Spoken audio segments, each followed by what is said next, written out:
Tao po. Tao po, si Patoto. Dito mo nakatira si Layla.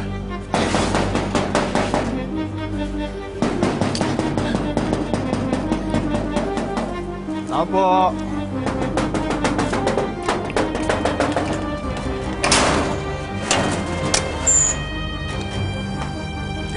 Hello. Hi. Ano po yun? Ako si Pato. Dadalawin ko lang si Layla. Ikaw si Pato, yung ex ni Layla.